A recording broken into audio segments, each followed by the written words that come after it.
is up, everybody, and welcome to the Ink Panels Graphic Novel Book Club. I think it's episode 26. I don't remember. Jen is going to be a little bit late, and as always, we have Gambit with us. And joining us this week is Morbius Comics. Check out his YouTube channel. I have the link below. And he does a show every Tuesday called Comic Relief. And it's industry hot takes, community hot takes. I was on for new readers versus old readers. We talked about comic scalping. And here is the moral question now. Gambit, if you were at a flea market and you found a box there, 10 copies of Hulk 181, First Wolverine, you look through it, it's all first prints. They're charging $5 a piece. Are you buying them all, or are you calling your buddies? What is your moral dilemma with this? This is how I would deal with a situation like that. I will buy 2 copies, 3 copies, post it on Instagram or whatever. Hey, found these copies here. The person knows what he's selling. The person knows what he's asking for. Anyone interested, I'll sell them to you for the same thing I'm paying for them. And I grab them for you now, or come get them yourself, you know? But that's how I operate. That's how I've always operated. I'm not a greedy person at all, you know?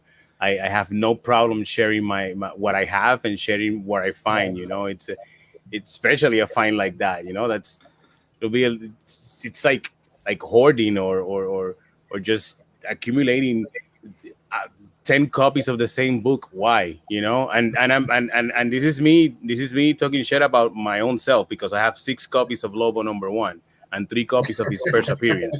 So yeah. But even I doing it with those 2 specific books, I know that that's stupid for me. You know, I think that that's stupid. That owning more than 3 copies of the same book, it's unnecessary.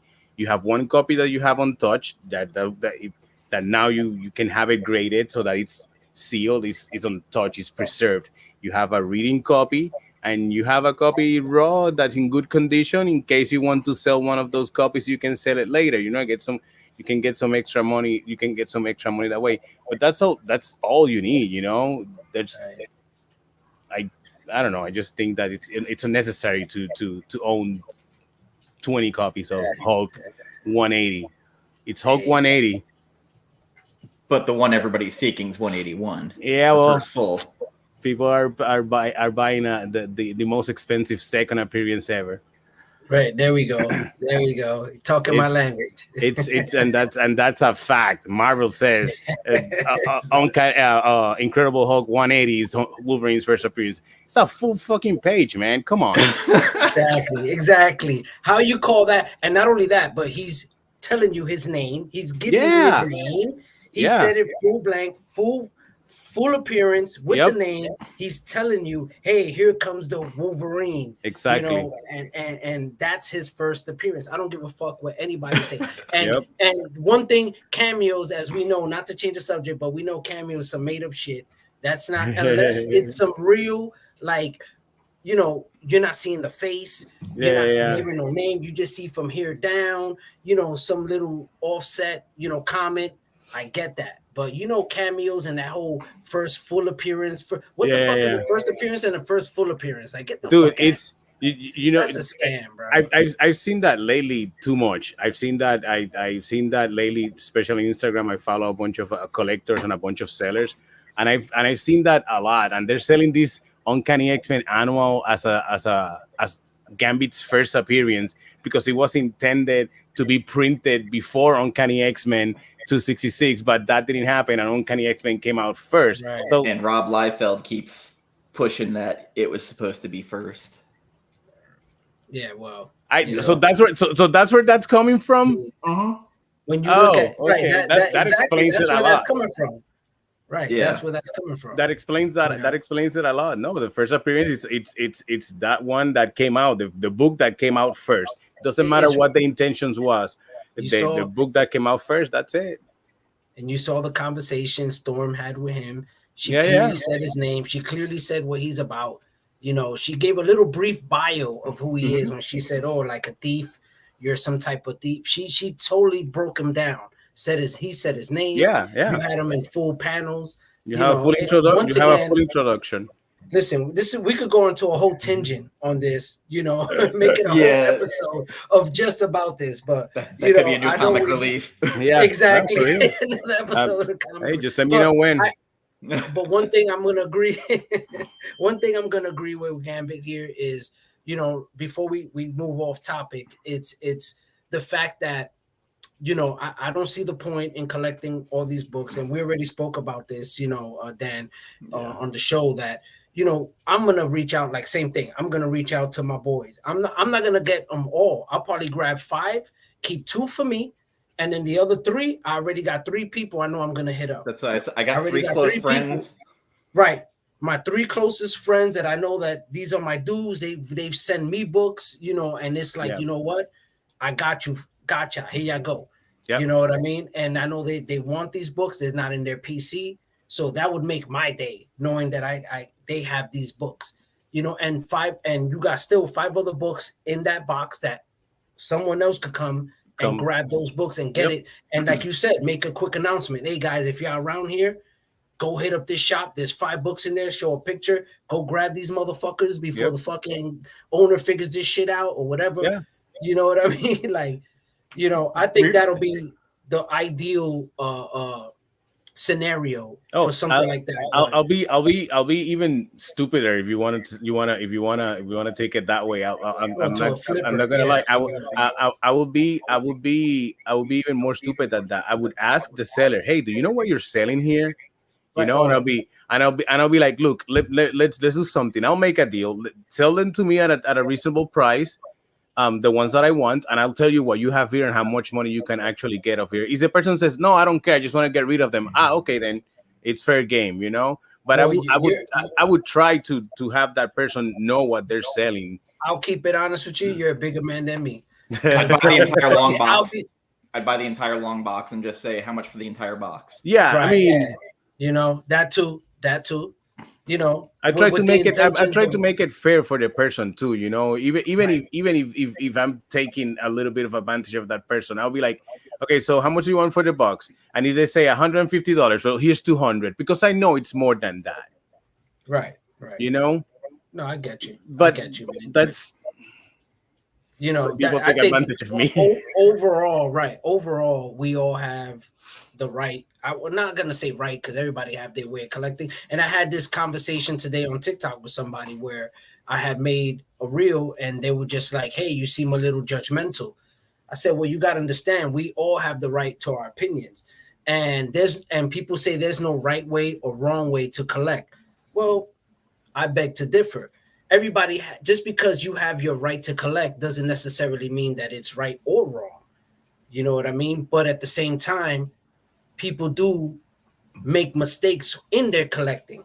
So those are the things that it's okay to point out, because we've made those same mistakes. So the fact that I could tell you something based on something I've experienced, that's all good and dandy. You know, I don't call that as judgmental. I call that as based on experience, and I'm just calling it out because, you know what? I made that same mistake.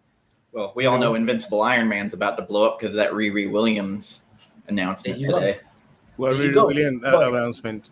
The World of Wakanda, or Wakanda Forever, the Ironheart, Riri Williams is going to be appearing in that.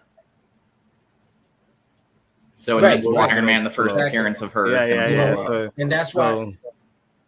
No, shout out, definitely, Jason. I appreciate you, you know. And it's true, that reel I made today, you know, I put it on TikTok and somebody came at me, and it was like, once I explained to him why I made the reel, he was like, "Oh, okay, I got it," you know. But it's hard to explain. You go watch the reel. For those who are watching, go check out the reel, and you're gonna understand where I'm coming from, because, you know, and I put it in my story, you know, the fact that this reel, you know, was tailored to people who bullshit, who come out here, they see a book that's coming out, like, let's say Riri Williams, and all of a sudden they're gonna tell you, "Oh yeah, that's my favorite character. I love Riri Williams. You know, I actually got 3 copies of her stuff." And it's like, and when you talk to them about Riri Williams, and you're like, "Oh, let's so you got her first appearance, you know, so and they're like, yeah, and they can't really explain anything. They can't tell you who created Riri Williams, what her nationality is, and you're just like, how is she your favorite character then? You know what I mean? You can't break none of these things down, and then all of a sudden you got all these copies that to me you just purchased. You know what I mean? You didn't have these in your collection for all these years when she came out back in 2015, 16. You know what I mean? Like, you just purchased these shits right now on eBay, and you want to come out here and act like, you know, you've always been a fan of Riri Williams only because everybody's sucking Riri Williams' dick right now.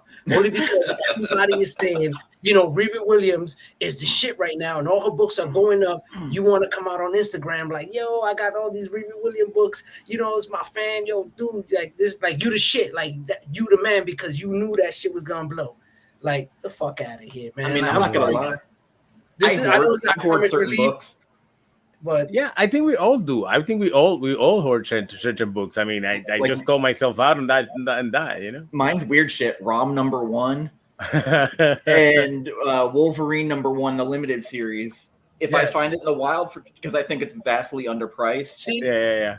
gotta grab it. And I spoke to, actually, when I ran into somebody in Terrificon, which was a New York nostalgic NYC nostalgic comic nostalgic, is it? You know, I ran into him and I see him always posting doubles. You know me, I keep it 100. You know, I came up to him, I was like, yo, why you posting all these doubles, bro? Like, and you be posting like 10 books of the same book. Yeah. Like, why? It's just You know what I flexing, mean? man. And me, I don't give a fuck. Like, don't take it. I just want to know, like, if you doing it, you putting it out there, I'm gonna ask you if I see you. And I'm like, yo, why you doing that? And he said, I've been picking it up over time. Every time I run into this book, as over the years, I buy this book. Now that I respect. It's like, you know what? Ain't nothing wrong with that. But if you out here flexing and you out here trying to buy 10 books at one shot, and then you try to portray that you've been doing this for years and you had this collection, it's like, nah, bro, chill. Yeah. Like, you fronting out here. You fronting for the gram. Like, stop it. For the gram. You trying to flex out here like you the man. You got all these books and you've been doing it for years, you know, and we could see right through it. You know who's doing it and who's really not. Yeah. You know what I mean? But let's get off this topic. I know I could keep going forever with this. Hey, Jennifer, what's going Hey. on? Jennifer is here with us. Hey, perfect time. I heard you Perfect talking time. about like flexing on books and like Oh, who's yeah, the- you already who's- know they stay on here Yeah. flexing. They Yeah. stay on IG. Yeah. You know, Yeah. They stay on IG flexing. You know, I agree with that dick measuring thing.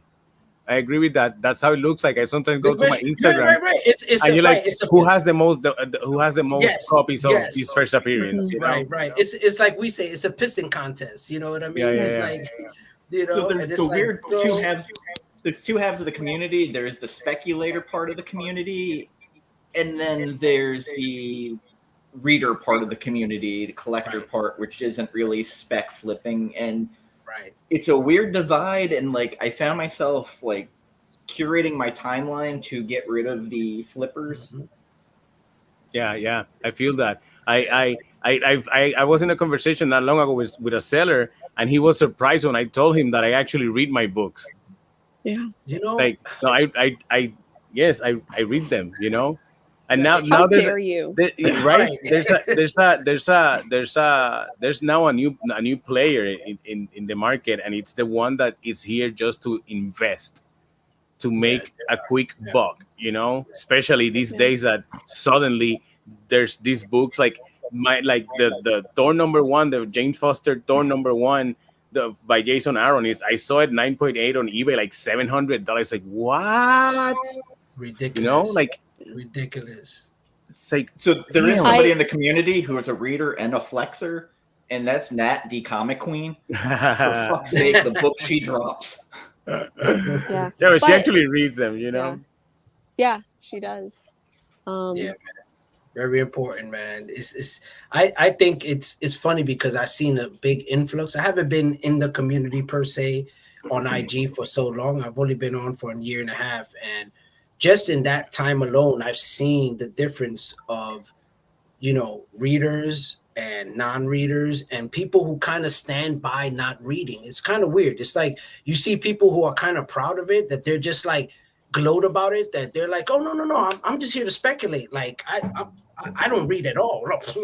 Come on now, like, no, I'm here about the book, like the value of it. Like, I don't give a fuck about the story, and they're very like blatant about it. So I've seen very like this attitude where it's become way more acceptable, is the word I'm looking for, to not read your books and only be invested in it just on an investor level, where you just trying to make, you know, money off of it, and it's not about the book itself. And I've noticed that in the last, like, maybe I would say 8 months, 9 months, it's just a big influx. It just like jumped up, you know. And of course it goes with how the books are now, like, you know, going up in value ridiculously. So all that has to play in it, where they tie into each other, where now these people feel a lot more comfortable talking about how it's about the value, because now the value is matching that, you know, where these books are just ridiculous. Like you were saying, you know, the ridiculous amount you see for these books, but now the sellers are okay with that, and they're just like, yeah, fuck that, we're gonna big that up because that's where we at right now, so we could talk this shit because the books are worth this now. Yeah, mostly fueled by and that's something that, sites. right, you know. So on that level, it's like, okay, you could talk that shit right now, but it doesn't make it right. Just because you can do it doesn't make it right. And that's something that I tell people. It's like, hey, everybody collects how they want to collect. Yeah, I get that, but it doesn't make it right. You know, it's okay, you want to do that, but it still doesn't make it right. And I think that's the bottom line to how I feel when I see that happening. It's like, and cool, a great plug for Morbius's show, Comic Relief, every Tuesday. Yeah. Sorry. This is the kind of conversations you're going to be getting. I was involved in one of them, and it was a great episode. Like, it was engaging, and again, people will disagree with you, some will agree. Hey, it is what it is. So, Gambit, you picked this month's book? Yes, it was my pickings for this month. Was X-Men: The Dark Phoenix Saga. I wanted to do a 90s X-Men. That's why I mentioned Fatal Attractions. But when you guys you guys all look at the camera at the same time, we're like, oh. I was like, oh damn. Like, so disappointed. But I still wanted to do something X-Men, you know. I wanted to do something that wasn't that heavy. I felt like we did so many. We sometimes get carried away and do back-to-back books that are a little bit, you know, intense in some way. And I wanted to read something that, you know, just for that reminded me of why I read comic books, you know, just for the fun of it. So I wanted to do something X-Men. So I picked the Dark Phoenix Saga. Nice. So that's what we're going to be talking about tonight. Let's get it. I got my notes. Yeah, I was gonna say, you said earlier that you got notes. I was like, oh my god, you got notes? I don't got notes for this. And then I remembered I took a bunch of pictures. Those are my notes. My memory is shot, man. So I have to have notes. How long in between readings for everyone? Because it's been a good 20 years since I last read this. Oh yeah, easy. Yeah, easy. Easy. Yeah, I think pretty much. I wouldn't say 20 years for me, but it's been a minute. Like, I feel like I've read singular issues, and I've read it on the Marvel Unlimited app.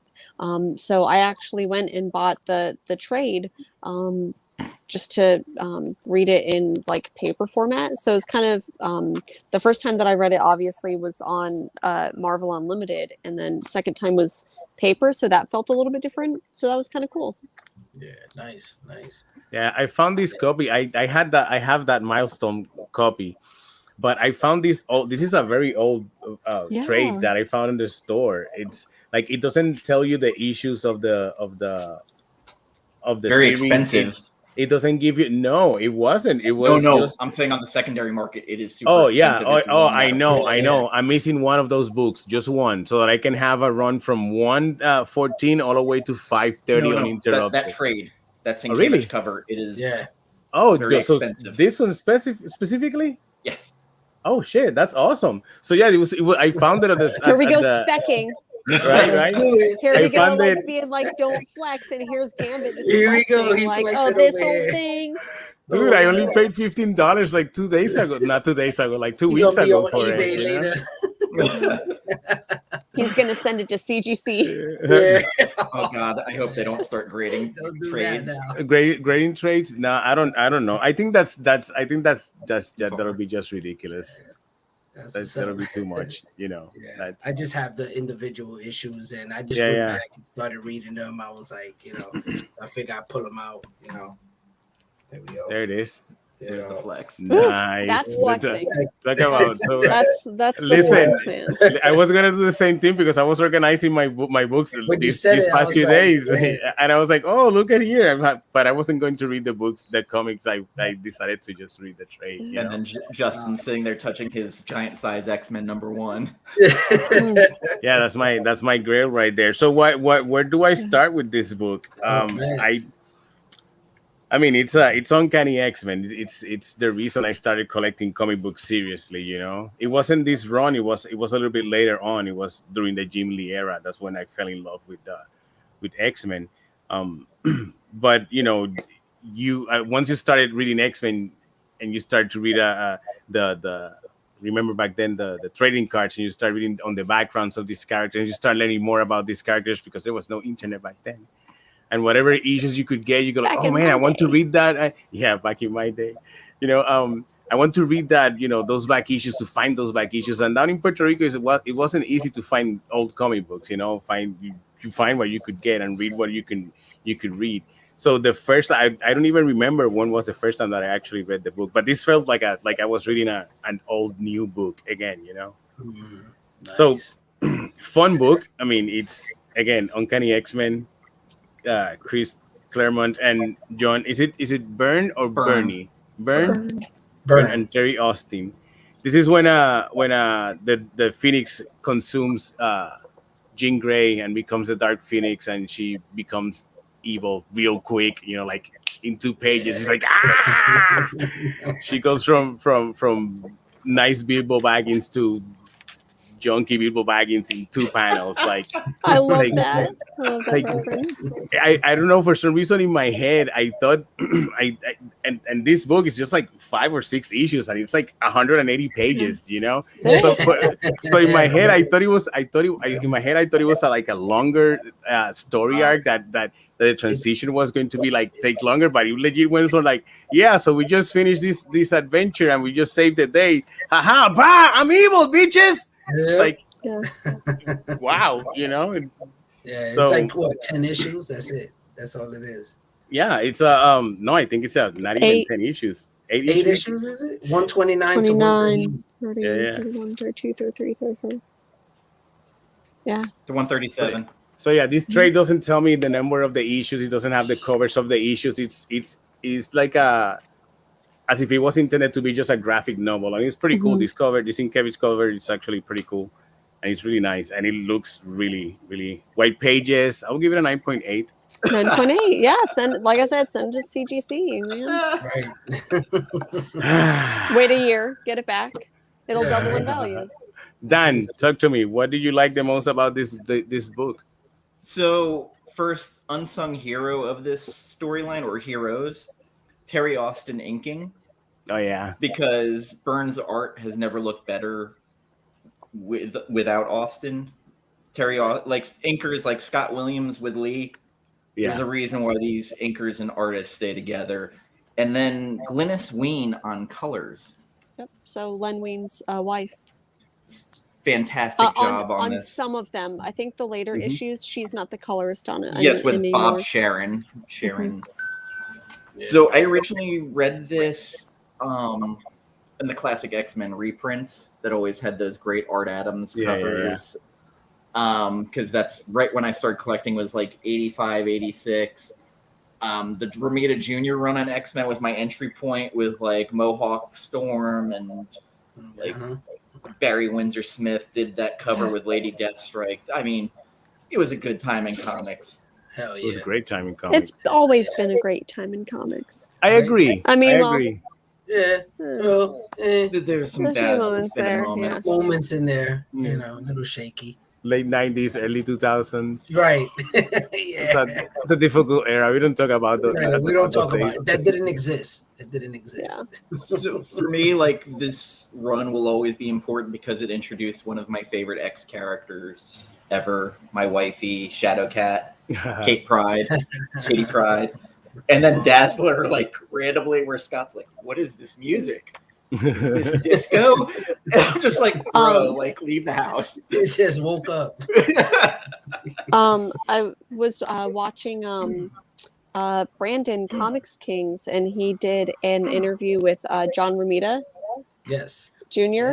And he said that Dazzler was originally designed to look like Grace Jones, and the editors wanted her to look more palatable, code for white. Yeah, white. And Right. ended up having her look more like what is her name, Bo Derek, which Bo Derek, like exactly. I couldn't give a two shits about Bo Derek, Right, but right. like, man, Right. I'm like, I need this. I kind of need Dazzler retcon to be Grace Jones. Like, that's who I need Dazzler to be now. Now that you mention that, it makes sense that the girl that introduces her on stage is a black girl, Mhm. and it's like, oh, this is pretty cool. They tried to Yeah. make sure to be, to have different backgrounds of people in New York because it's supposed to be New York, Yeah. so and all that. But now that you mention it, makes more sense that it was supposed to be designed differently. Right. Man, It's funny how they kind of wanted Grace Jones to play Storm, when all the X-Men movies started, because Yeah. it actually in issue 299 with Storm on the cover with the whole, like, you just see her facial profile, that was based off of Grace Jones. that's So pretty cool. it's funny how they Oh. kind of like replayed that, but with Storm, because obviously they fucked up with Dazzler, so just Yeah. Let's try let's to play it safe compensate. with Storm, Let's try to compensate. Right, exactly. Play it real safe. Claremont loves that inner monologue. Holy shit! Oh my dude! Oh my god! I need to say it. I love reading comic books, but this thing I did not remember why it had. Why does it have so many words? Yeah. Like, I legit did not remember it having so many words. Oh my god! I get it. I think that as I was reading this again, and I've been like trying to go back and read a lot more like classic X-Men, and just more classic stories in general. And I think that these books are where that term show don't tell. I think that was at the time, like, you're just telling people, like, you're telling people the thoughts that are going on. You're telling people like, oh, and then are they going to make it through, or oh, you'll have to check in next issue. Like, the narrator is telling the reader what to think instead of like guiding them through the story, and like with a blend of art and script. So I'm very thankful for the way that books are written now, where you're doing a lot more showing than telling, but this is all telling there. Yeah. I mean, it's a product. It's a product of that time, It's At the time, yeah. That's what I was gonna say. That was just the product of the era. They were very methodical about breaking down every thought. That's why you had so many thought bubbles. Everybody, they had to let you know exactly what the character was thinking, where it was going. And they didn't rely, like you were saying, Jennifer, on the artwork to carry that thought process without having to have all that wording. Which is great for today, of course. So we're not there freaking, reading so many damn words. But hey, at the end of the day, I think what was cool about this run was how the conflict between, you had Claremont and Burns, where Burns had a problem with the storyline and Claremont wrote, because Claremont was writing her Phoenix stronger and stronger, throughout. As you see a progression, she just kept coming stronger and stronger, and was becoming like a dominating element in the storyline. And Burns was like, hey, the whole point of the Dark Phoenix was her to become a villain, to become the nemesis of the X-Men. It wasn't like the way it was. So that's how she became the nemesis. I thought that was cool, that whole backstory with Burns and Claremont, how he just wanted to make her just a strong character presence. And Burns was like, no, we need to make her the evil, you know what I mean? The bad guy to fight the X-Men. Because, you wanted that battle, that conflict between them. And then the editor-in-chief got involved. Jim Right. Shooter. Yeah, Yes. yeah. Oh, Shooter. Oh, of course. Shooter was pissed off. He Shooter basically fucking was lost it. like, no, she just killed a universe. She needs to Right. be punished. So they had to rewrite and redraw the last issue. The whole right. They just redid the whole fucking thing. They were just like, no fucking way. That's not gonna I did happen. not know that. So Byrne Right. and Shooter have a legendary feud Right. that has gone on for decades. Let's Yeah. get him on the show. Someone call him up. Both of them. You got him, right? There's Jennifer, room. You got him? There you go. Yeah. So Yeah. All right. not only after this, there was problems on Hulk. Then Dave Cockrum was hospitalized, and then John Byrne got on his website and started talking shit about Dave Cockrum. Oh my and god. He was banned from working at Marvel ever again after doing that because the guy was dying. Right. That's fucked up. When Jim Shooter left Marvel, John Byrne had a party at his house and burned an effigy of Jim Shooter. He then, in the new universe, blew up Jim Shooter's hometown of Pittsburgh. Wow, Destroyed all this drama came Solid. from. Yeah, Holy. Dude, it's so petty. Like it's bad. It's so bad. Like I didn't realize how petty these people could be. Like I was like, wow, we're reading this whole saga. It really all came out. Byrne's pettiness that he continued all the way through Fantastic Four. When he started drawing Fantastic Four, he carried on that hate for Claremont and Shooter. I was just like, bro, It come on. got worse. So when he brought back Phoenix or Jean Grey in Fantastic Four, Shooter brought in Claremont to rewrite it because he didn't like the way it was written, and that caused more friction. Then, So on the next episode, we're going to go over the Byrne Shooter Dark editor saga. So before dark conflict, before Byrne's Fantastic Four run started, Patty Cockrum worked in one of the departments at the bullpen. She sent a letter to Stan Lee saying, "Hey, I think this is off-brand for the Fantastic Four Byrne's art. Problem was the book hadn't come out yet." Yeah. So Shooter knew it wasn't. Stan walked in, closed the door, and he's like, "Hey, I got complaints." And Shooter's like, "We haven't put the book out." And they're like, "Oh, it's Cockrum's wife, isn't it?" Oh my god. Blame it on the wife. Waving on the exactly. Also, famous John Byrne story at a convention. Mark Waid, as a 17-year-old, went up to him and accidentally said that he liked Superman 3. John Byrne screamed at him on the show convention floor. Okay, I'm gonna add him to a list of people I don't wanna. I'm not going to meet. You know that one of the panels that cracked me up was when Nightcrawler was just Okay. vaulting, just flipping with his legs. Sebastian showing like and he just there, just with his leg, just dangling, juggling Sebastian show. It was a good Nightcrawler run. Actually, it was good. I can't complain. Wolverine had the badass thing when he was running through the sewers of the Hellfire. Oh, that was really cool. That was really cool. That panel when he's coming out. All right, that whole Hellfire bit, that was actually all those Hellfire characters for, you figure, what was that, 132 to 134, right? That was all like where it's set around Hellfire. Yeah, I think so. The club. So all those Hellfire characters, which was ill, I didn't even realize this till not too long ago, were based on a show from the 1960s called The Avengers. And it was like this British spy-fi. It was like a British spy-fi type show that aired in America. It was like 1966 or something on ABC. And this was like episode, like season 4 or some shit like that. And episode, I think it was season 4, episode 6, if I'm not mistaken, or episode something like that, 20 something. And they were basically all those characters that you see in that episode were all based on the Hellfire Club characters. All of them. Yeah. And I didn't even know that, because I think Burns was like a big fan of the show. And they were just like, you know what, we're just gonna use some of these characters. So anybody watching this, catching the replay, go check out the show.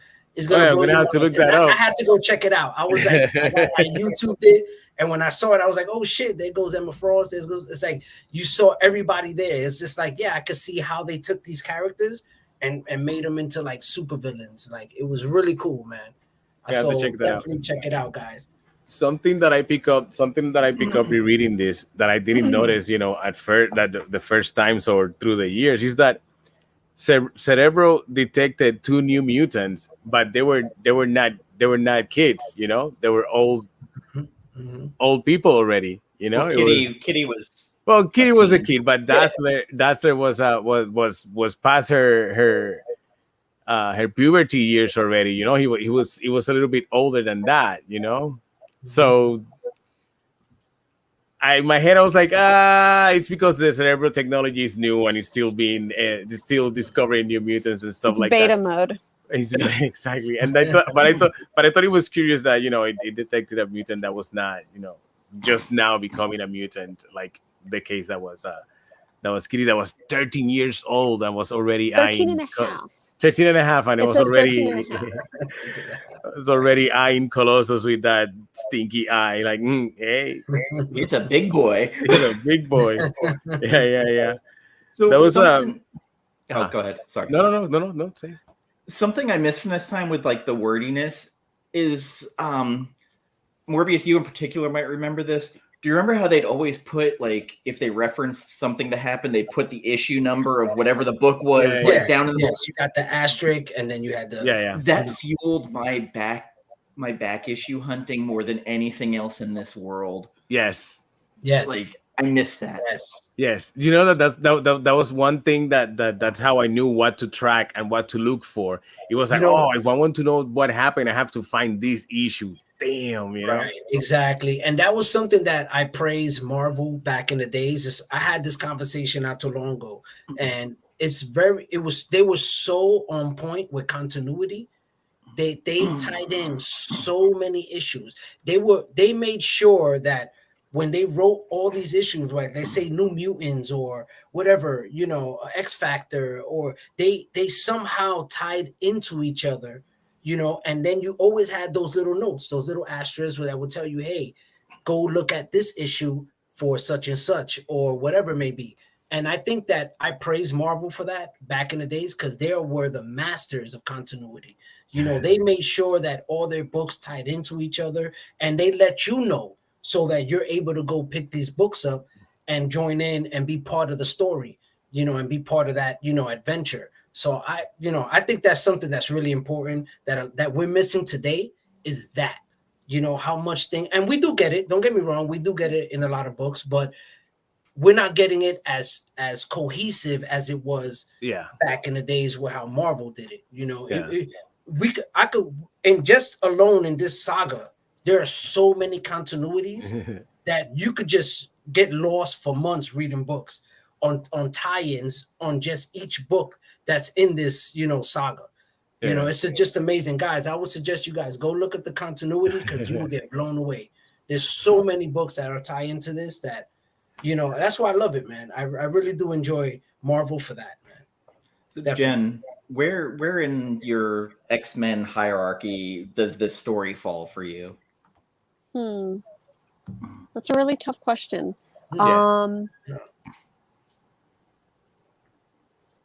That's really tough. I will be 100,000% honest, and I feel like this is going to be an unpopular opinion with people who haven't read it. But Hoxpox is going to be they're pretty much at the top for me right now. I know that's unpopular opinion, but it is what it is. This is probably really close because it's really classic. I do also think what's the other one? Do I have it here? Days of Future Past. Days of Future Past is probably going to be one of the top for sure. Yep. Yeah. Okay. I think to also, man, that's a really, really tough question, man. I think it depends on your entry point too. I think so too, and I think it also there's so many issues of X-Men. Obviously, it's been around since '63, so we're almost there at 60 years now of X-Men. Jesus. And there's so many different storylines, and obviously it's been retconned and do over. So I think that there's so many different eras, so it's really, really tough to answer that. I think in this era, I'm definitely going to say Days of Future Past, and then this one's pretty stinking close, like neck and neck. Yeah. I would probably say if anyone was looking to get into non-classic X-Men, because that's like, 63. But I would say any others, these would be the other two that I'd go for. And then definitely this one. Nice. Gambit. Well, I think this book, it's classic X-Men. It's the Days of Future the Days of Future Past book piqued my interest on X-Men. That was the first time that I saw an X-Men book. But it was just like, hey, look, I have this book, and this dude died, and it's in the future, but they come to the past. I was like, oh my god, wow, that's interesting. But I was, it wasn't until the Jim Lee period that I started, going back. This is from this time period. I would say, yeah, it would be on my very top.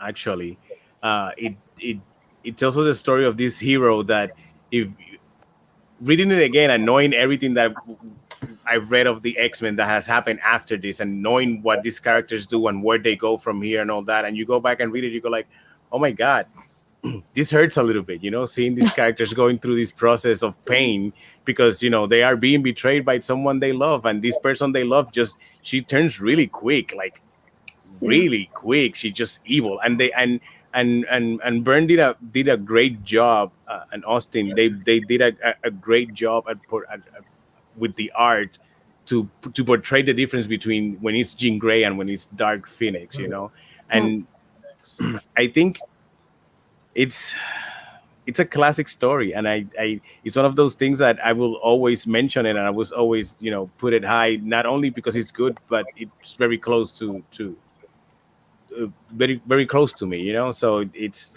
I'm very biased when I talk about the X-Men, so like most of us. Morbius.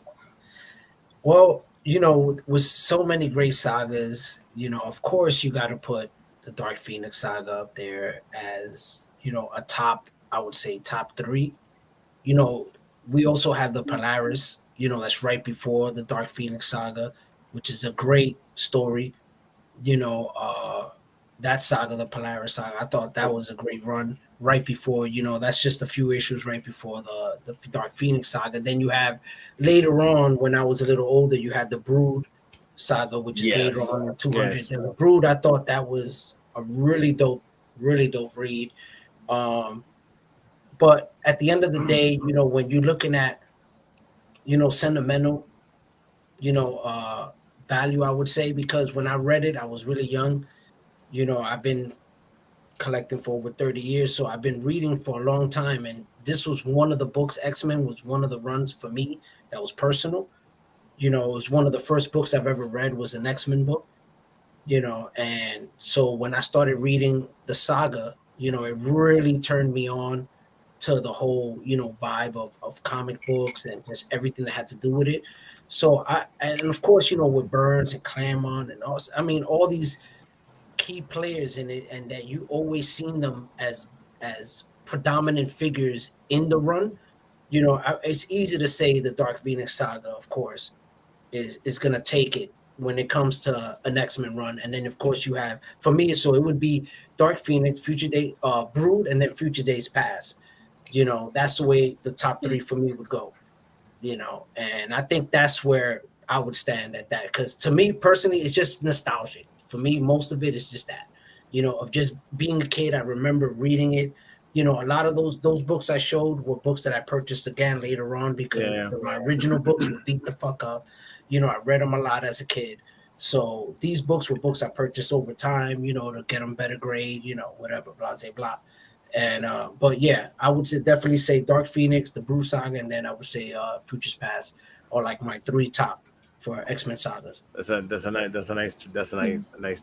top 3. I've been dragging some of these books since I moved from Puerto Rico. Since I have them, I got them in way back when my X-Men #1 from Jim Lee and Claremont was the first copy that I got. It's all beat up, I got another better copy now, but I've been dragging that thing for a while. Dan. I've got an odd number one. God Loves Man Kills. Yeah. Oh yes, Oh that's yeah, awesome. that's Awesome amazing. magazine, man. Awesome magazine. Yeah, like that one I loved, and then I probably have the Mutant Massacre number 2 because that Yes. was like right when I started collecting. Like Yeah, that was, awesome. I mean, there was literally people like out of the run for a while. Right. That's like actually it's right over here, the Mutant Massacre. Somewhere on there. I think what's really cool about like this question is that we're not arguing about which one's the best one. And to your point, Morbius, it's like, well, this one is very special to me because of like the sentimental value or like the other memories that it carries. So it's really cool for it to be like, what's the best one? It's this one, and it's like they're all the right answer. And I think that ultimately, I think ultimately, if you were going to suggest, like, if someone was going to say, like, hey, what are the 5 X-Men stories? Like, if someone came in and they're like, where do I start with X-Men? You could easily say, like, I mean, granted, that's tough, but you could easily say, start with, like, maybe in kind of chronological order. Yeah. Dark Phoenix. Dark Phoenix. Right. God Loves Man Kills. All the Days ones of that we Future just mentioned. Past, and then you Days keep of Future going from Past. there. Right. And those would be like literally like the top 5 of what we'd recommend. It's like, okay, well, once you know you read those, then I don't know if you guys saw this, but this actually came out this week. When it's like a tiny little boy, but it's thick, and it's the original ones. Oh, nice. It's like just a little volume, and it was like $15. I can see that. It's much smaller, or like a little bit smaller. But I thought that was pretty cool. Just came out, and the thing that I like too is that it is actually in color. Nice. Yeah. So I didn't see that. Wow.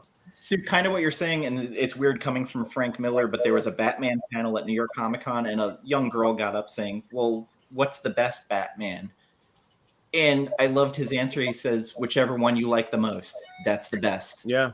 Bam. Yeah, and right there. It's true, and it's true. Usually, if someone asks me about X-Men, I will divide it by time periods. You know, like you're gonna go read a classic, then I would recommend Dark Phoenix and Days of Future Past in no particular order, whichever you want to read first. And then then we move to the Mutant Massacre era. I would say Inferno, Mutant Massacre. Inferno, yes, you read mine. And then and then we move a little bit farther up, and it's Executioner's Song. Executioner. And the other one, Extinction Agenda. Agenda. Hell yeah. Well, a high recommendation for me would be New Mutants: The Demon Bear Saga by Sienkiewicz. I was just about to say Demon Bear. Yeah, yeah, that was awesome. Like his abstract artwork and like the way he did Warlock, like just so grimy. It was amazing, man. His Moon Knight run also. Like, you know, we were going back to what we said earlier, that those were the great times. I know, Jennifer, it's like every time is a great time. That was kind of a great time. Yeah. Like, I don't know. That was just. It's because to me, it was a renaissance. I think man. I think it's because we were experiencing something new and refreshing, you know. So for us, it has that wow factor, you know. It has that because we got to experience the birth of it, you know.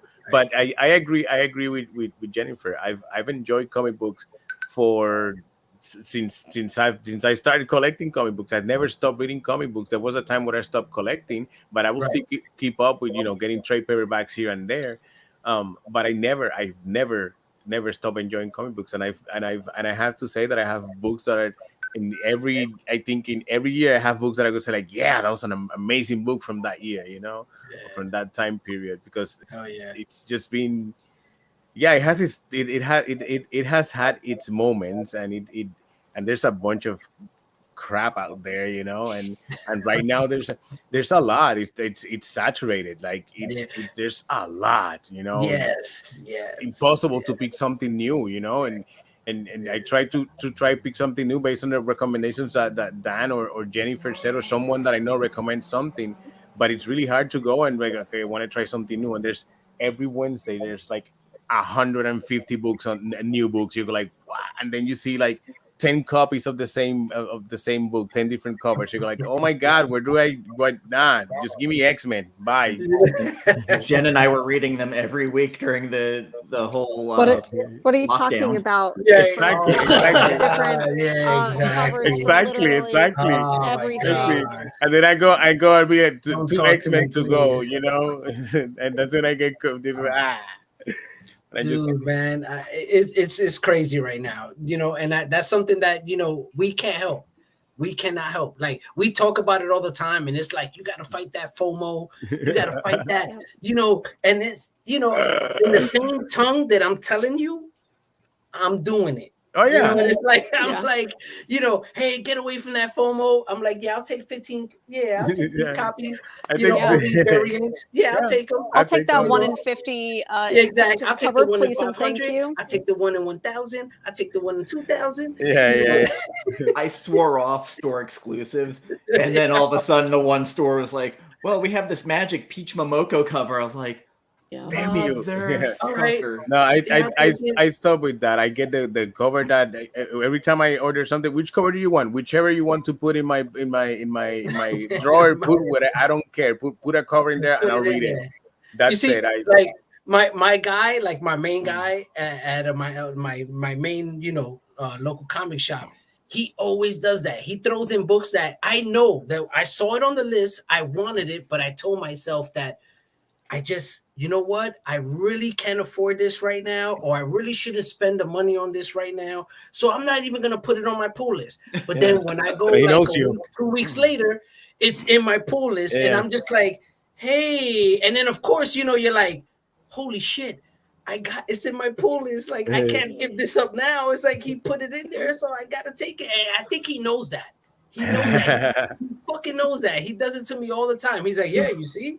It's worth $30 now. Now you gotta pick up a price, and I'm just like, you fucker. I have like, all right, here you I- go. I'll take it. I have a blessing and it's a blessing and it's a curse. You know, Right, I exactly. like to collect Lobo, right? And it's really difficult to find Lobo stuff because the people who collect Lobo actually like to keep their Lobo stuff. You know, it's because They're they not like flipping it. Right, yes, yeah, they yeah, actually. yeah. So it's really difficult. I finally finished that my 90s series. I finally finished that run. I have the whole 64 issues finally. Nice. You know, but with the new Lobo and Crush and the new Lobo and Superman, every time that he shows So up there's a in a bunch of cover, covers. yeah, every time he shows up in a cover, I want it, you know. And it's, in my case, it's not fear of missing out. It's more like, if I don't get it now, I am not going to find it later because it's not going to be anywhere to find it, you know.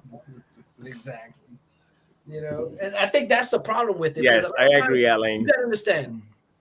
Right, exactly. You gotta understand that if the opportunity shows up, being the collector that we are, you know you're gonna jump on it. You know that. Even if you gotta eat ramen noodle soup for the next 2 weeks, you know you're gonna do it. You're like, if I don't get this now, I'm gonna pay triple the price a month from now. You know, so you're like, fuck it. My bills are paid. I just paid the phone bill. I'm good. I just not gonna have lunch and probably not that much gas money. All good. I can still make tell it you work. right. I can tell you right now that like 20 pack of ramen, maybe it's a 30 pack, is like $7. Yeah, I literally have it sitting over there. right. Holla By the at way, BJ's, you already know. I got Yep. my BJ card. You know what I mean? Hey, and you stay fit. You stay fit. You know what I mean? You keep It's from yourself lifting all these comic right. books. All these Collecting ramen comic noodles. books. That's my exercise. Jen has a ridiculous grail that she's after, the first Swamp Thing. I am, and I'm nice. mad because I found the first Death appearance. I found it. I have it. I got a copy. I finally got a copy of Death's first appearance. Sorry, I needed to say it before I forget. How much did you pay for it? I want to know. Do I have to say it? Yes. He's like, fuck. What's the grade?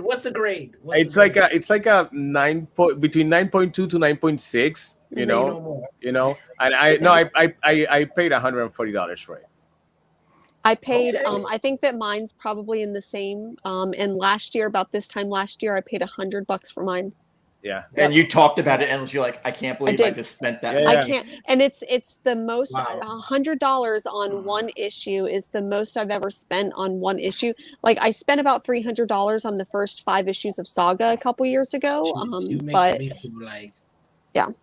Really? And I sent her the first Dr. Aphra $100 because she loved that character so much. Yeah.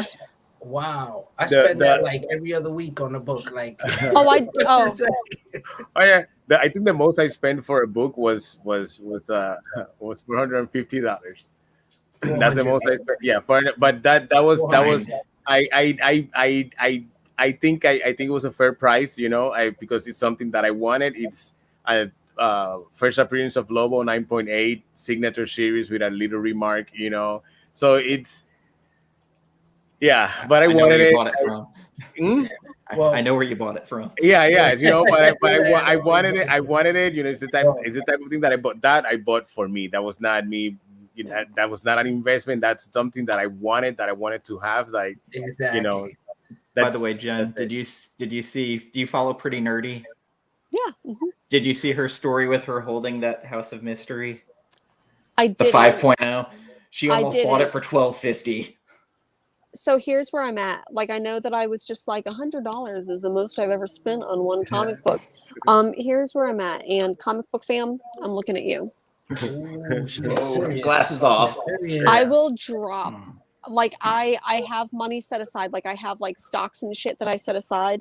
I will spend, if someone could get me a copy, if someone has a copy of House of Secrets 92 hanging out that they want to get rid of, I like DM Morbius me. is like, hold up.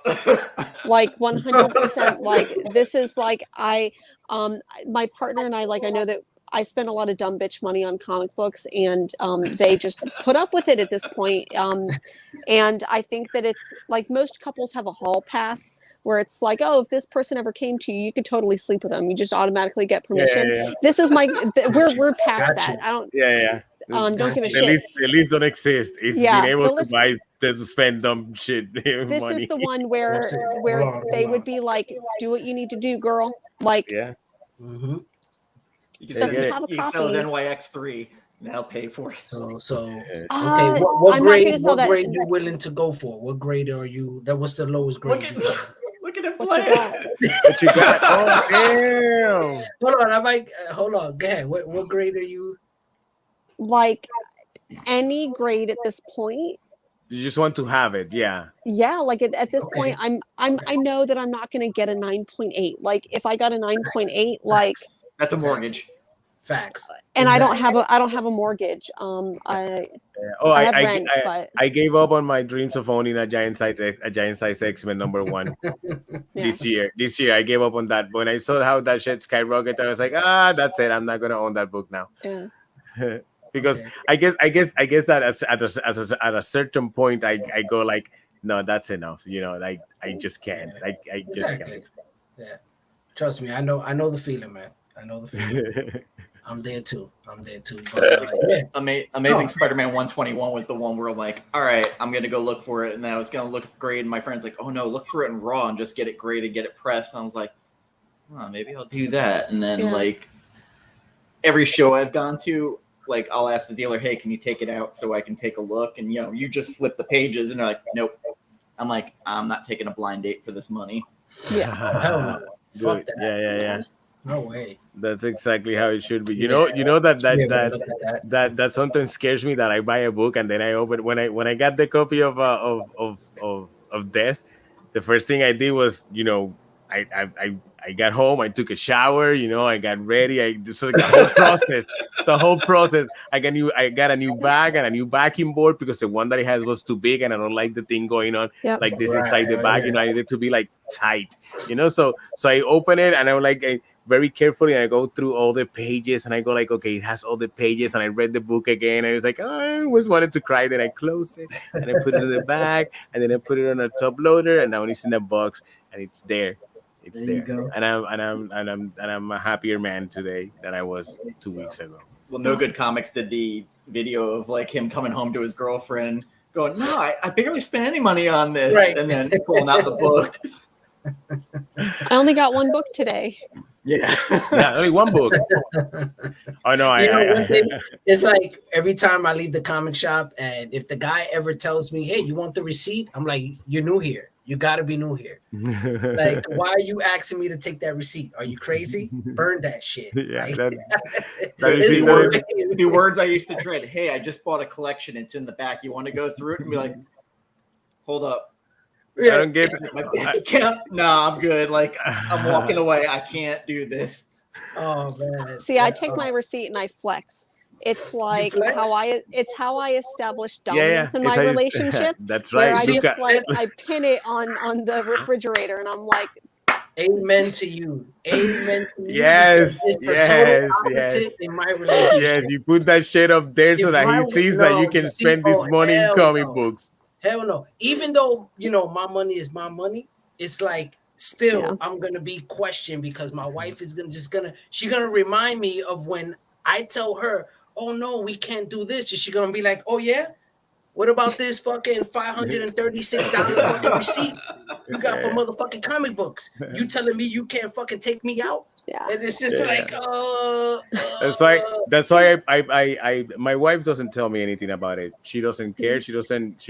No, I'm just kidding. I'm just kidding. She's like, my wife is amazing. she supports me. Listen, I cannot have this right here without. Yeah, so, exactly. I love my wife. Amazing. Trust me. But I police myself because of that. I cannot in good conscience tell her that we cannot make that trip that you want to make for your birthday because you don't have the money. When I spend a shit ton of money on that Lobo sideshow statue that cost me $700, that is just sitting there next to the desk, Have you ever gotten the hey, your collection's out of control? Because there was a girl I was dating like years ago. I was in the shower and I guess she found my utility closet and walked in. She was like, it is a fucking death trap in there. And I'm like, no, I know where everything is. She goes, it's a fucking death trap. Yeah. She doesn't tell me that the collection is out of control. I tell myself, I know because I know we have limited space, So I constantly now I've gotten into the habit of constantly curating what I have. Okay, do I want to keep this? Did I enjoy this book enough to keep it? Do I want to get rid of it? Is it worth it? Do you want? So I have a box that is donation books, and I put those on, and then take those to the library at the end of the year, and I donate them. And now I constantly try to move things along. But I just finished all of my lower books that I wanted to finish. I have an Uncanny X-Men run from 114 to 530, and I'm only missing one book in between. It's Dazzler's first appearance. I have the 90s X-Men complete. I finished my Kid Psycho Circus. Take the glasses off. Hold up. I have finally finished a bunch of the runs that I wanted to finish. My Ultimate X-Men. I finally finished so many runs that a bunch of the other stuff. I'm like, okay, do I really want to pursue some of these amazing Spider-Man books that I have, or do I want to keep just what I have and that's it? So now I'm at a point where I finished those things. I'm done. I'm down to just that one book. That's their first appearance, and I will have that. I think that's the problem of being a completist, is that we want to finish the run. I'm all about finishing the run.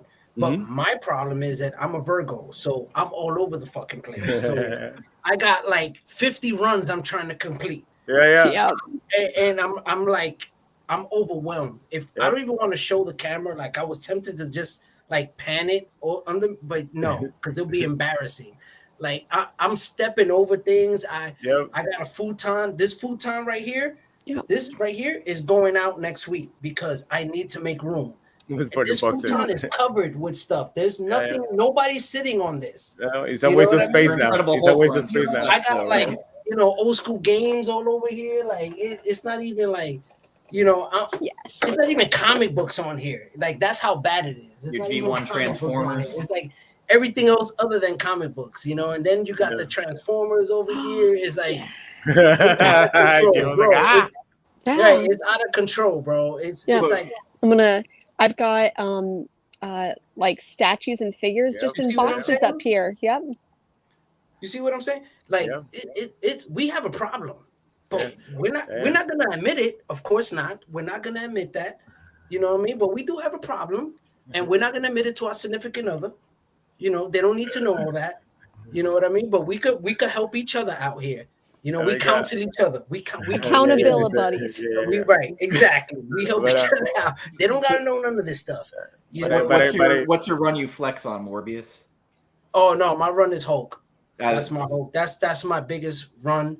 You know, and when I say my run, I start from 102 when it started as the solo series, and it's from 102 to 489. So, and I'm missing, and I'm gonna tell you right now, I am missing Hulk 181. Why? Why did I let that slip through my fingers for so many years? I'm so mad right now because Gambit, I'm kind of feeling like, you know what? I think I gotta let it go. I Yeah. think I gotta let At it this go. point, at this point, yeah, I think I gotta let it go. the most expensive second appearance ever. Right, exactly. You know, and I'm mad because I got Hulk 180, 182, but I don't have 181. You don't have And 181, I the need second appearance. 181 to finish my run. That's all I need. And I know, and finally this year, you know, I looked at myself in the mirror and I was just like, Morbius, it's not gonna happen. You know, just let go, just move Yeah. on. You know, it's okay. It's okay. You're gonna cry a little bit. It's okay. Yeah, But yeah. I you cried know, giant. I cried giant size X-Men yeah, already a few yeah. months ago. So, You know, okay, I'm that's done. it. I'm I let done. it go. I I'm just, you know, I'm good. I'm good. Gone are the days. I think that I think like our what we think is going to happen, this scenario, like we still as collectors think that we're going to go into a comic book store and we're just going to be going through the dollar bins and Hulk 181 is just going to be in there. What?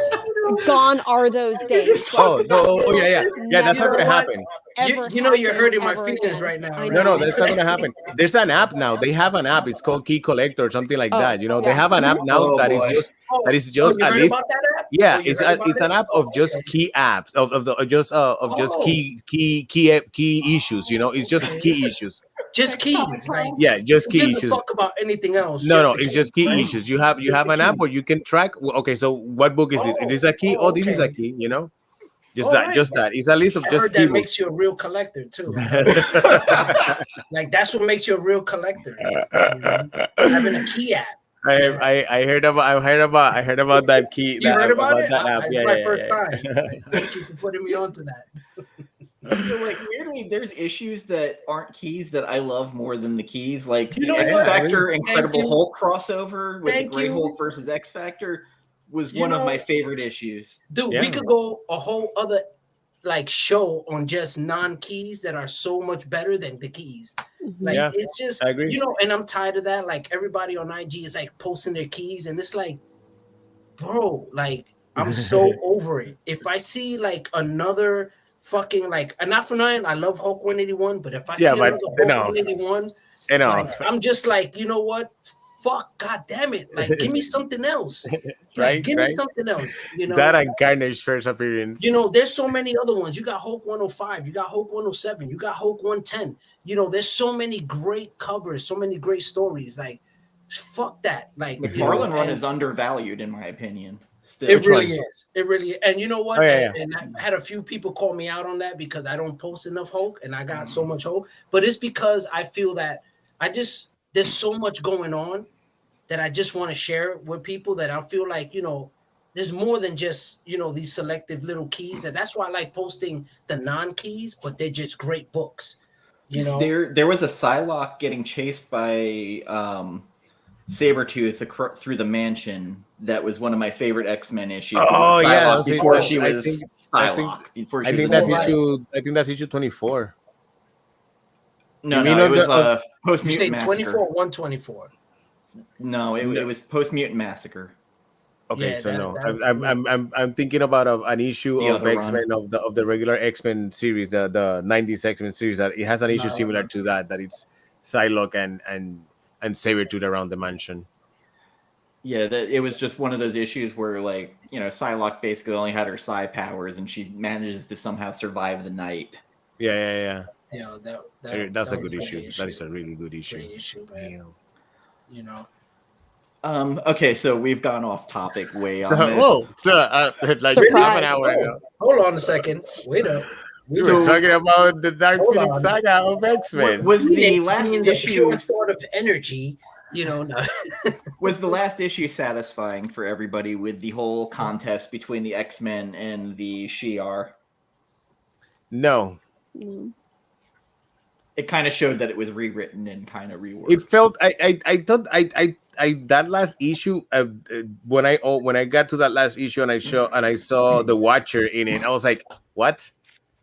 Immediately, and that was something that was common back then, that you put the Watcher in important events during the comic. The Watcher would just show up, Right. that. But and then he kind of like I don't know. It was more like a dismissive type thing, towards the ending. Hey, yeah, it felt like he just came in and was just like, hey. Yeah. It could have gone this way, but we're gonna go this way. So yeah, it's like see you later. It serves no purpose, when Wolverine falls inside the Watcher's base. It's like, why? He's like, get off my lawn. Yeah, get off my get off my concrete. Right.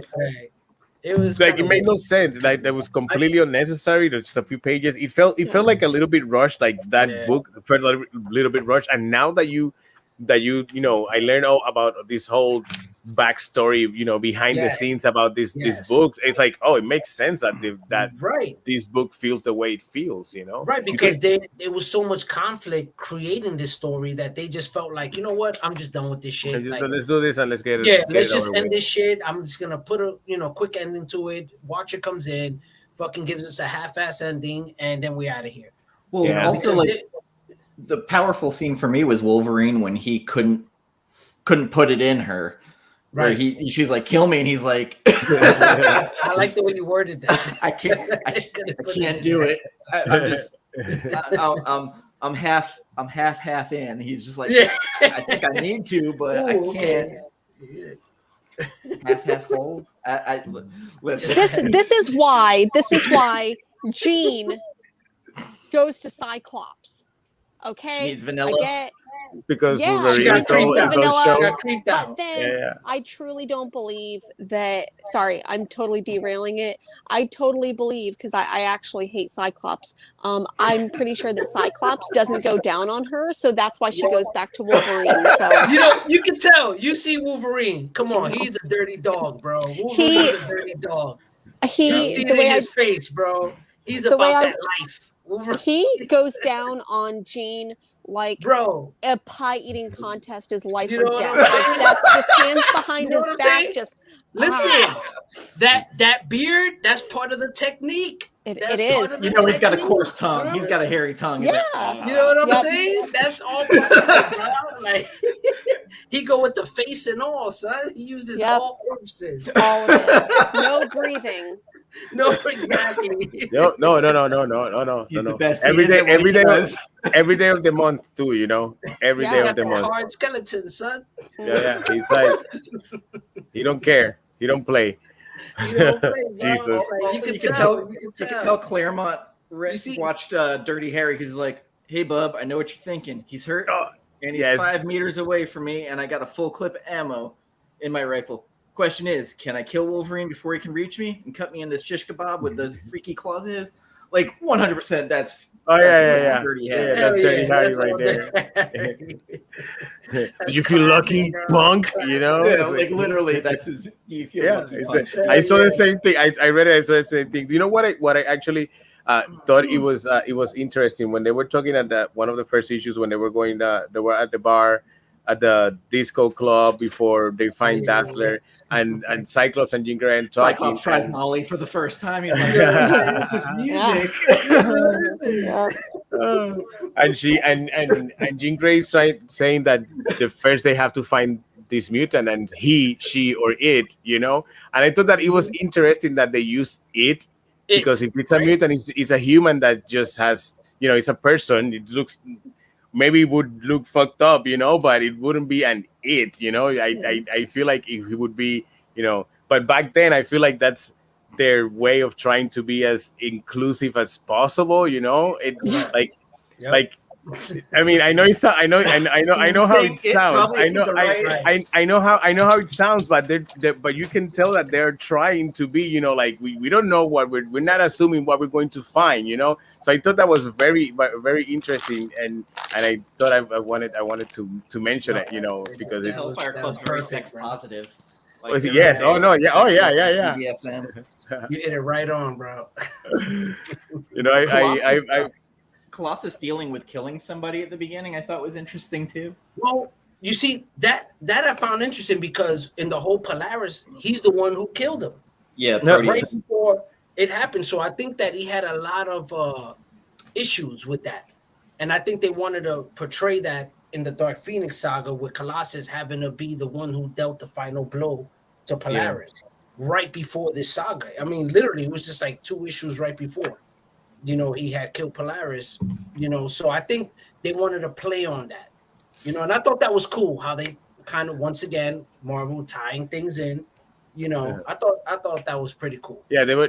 You can tell that Chris and that they were in for the long run. You can tell that when they're writing, when you read these books, even when you read them in these individual trades like this, you can tell that Chris was thinking, that the whole crew was thinking, big thing. They were not thinking about this. Let's do this next run and let's see what happens on the next run after that. No, this is what I want these characters to go through.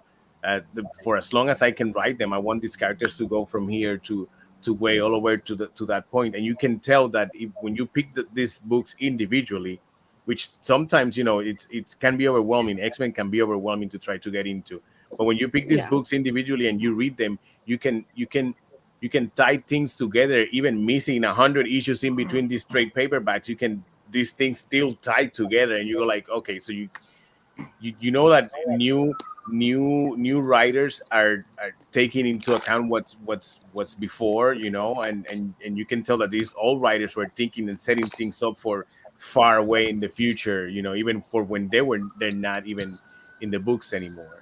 And I think it's another thing that I thought that was really, really, really nice is that currently in the X-Men titles, that Kitty Pryde and Emma and Emma have a really nice and a really, really cool relationship between them. I really like the relationship that they're having, and I like that it's contrasting how their relationship started, because their first appearance, it's tied to the same book, and they first met. She wanted to, I want to kill the X-Men, and I'm going to kill you too because you happen to be here, you 13-and-a-half-year-old girl that can pace through walls, and now she is very tied to Emma Frost. They have a really tight bond and really tight connection, which I really appreciate.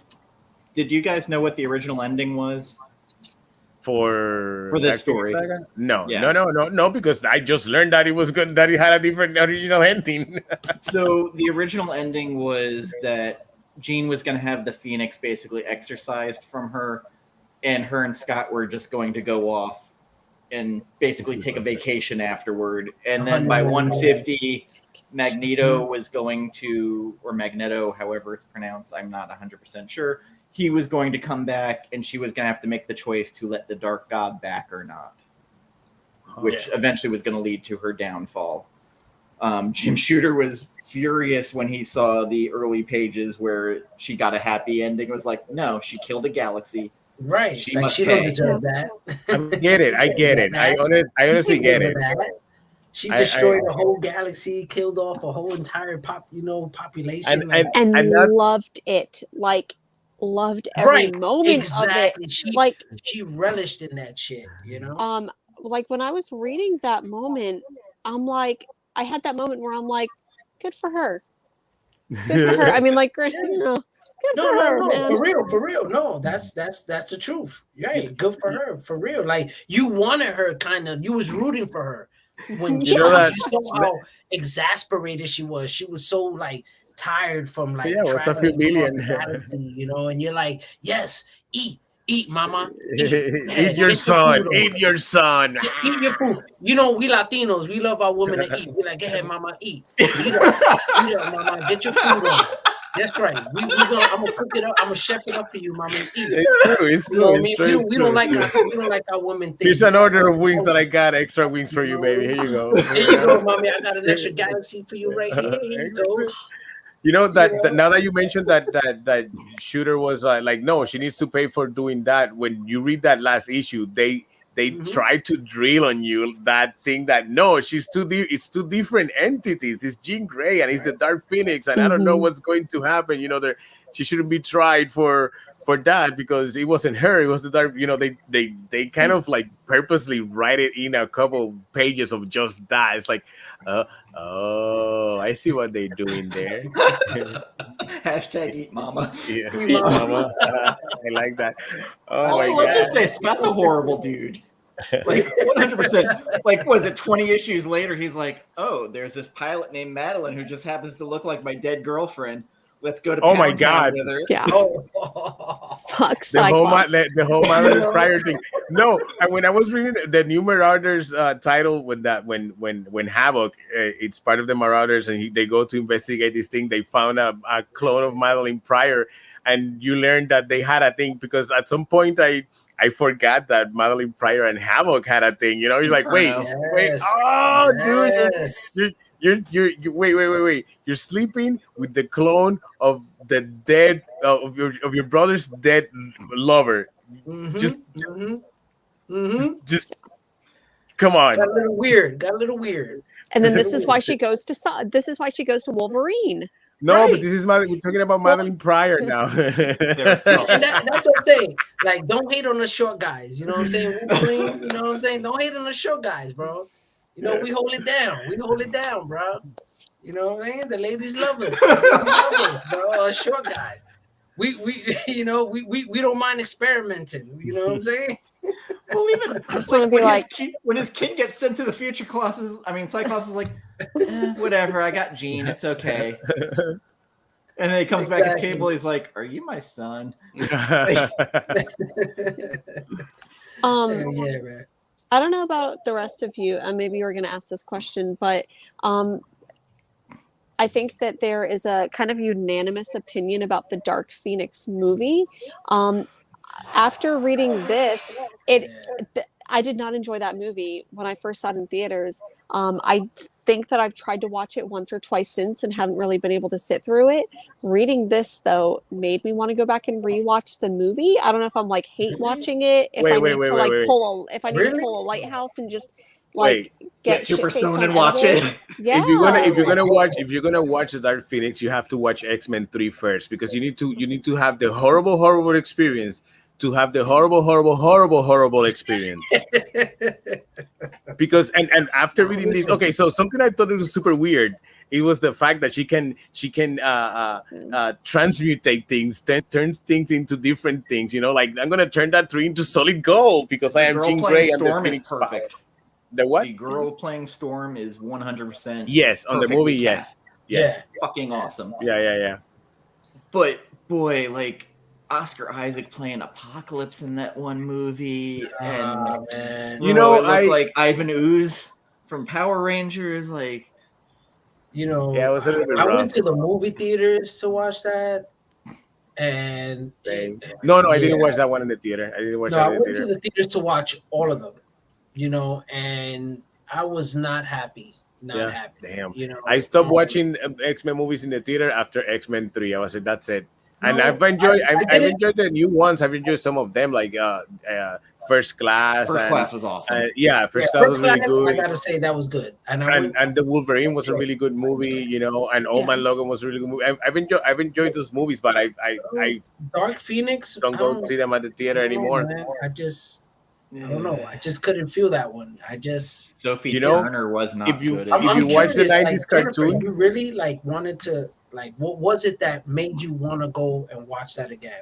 What was it? Because I'm so turned off by nostalgia. I'm so turned off. I think just to really compare it, and because I think before that movie came out, I hadn't reread the book, so I don't know. I feel like after reading this, I really do want to go back.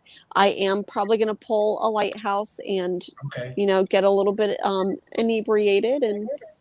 Okay. Oh, so you haven't watched it. You haven't seen it. You've seen it again. What's that? You haven't. You haven't go back to it yet after reading again. No. Mm-mm. Okay. All right. So I want to revisit this. So I want to see the reaction after watching it again, reading the saga and watching it. I'm curious. I'm really curious because I was totally turned off by it when I couldn't even finish watching it, to be honest with you. I didn't enjoy the moment at all. I mean, like, anyways, I left the theater just in pain. So I want to go back and see if maybe that's faded a little bit. Okay. No, I got you. I got you. And let me know what you think after you see it. I mean, really curious. I'm pretty sure if you watch it high, you're gonna see it with different eyes. Literally gonna see it with different eyes. I'm currently doing the same thing with Twin Peaks, and it's been successful. Oh, Twin Peaks, but Twin Peaks was kind of cool though. I didn't get into Twin Peaks. It's different, but I like it. I can't front. I got caught into it. I've tried for years to get into Twin Peaks, and it should 100% be something that I like, and it's never been something I liked. Right. And then last week, I'm like, I'm gonna go ahead and I'm gonna try to watch this, and stoned it works for me. Like, it's funny and I love it. It's funny, yo. Not for nothing. I love the awkward sense of humor. Like, I don't know. It's weird. And then, I'm into that shit. Like, oh my goodness, and Kyle MacLachlan's character, Cooper. I'm just like, you're adorable. Yep. I love it. And then you remember that he was in Dune. You gotta Dune. watch it high though. Yeah.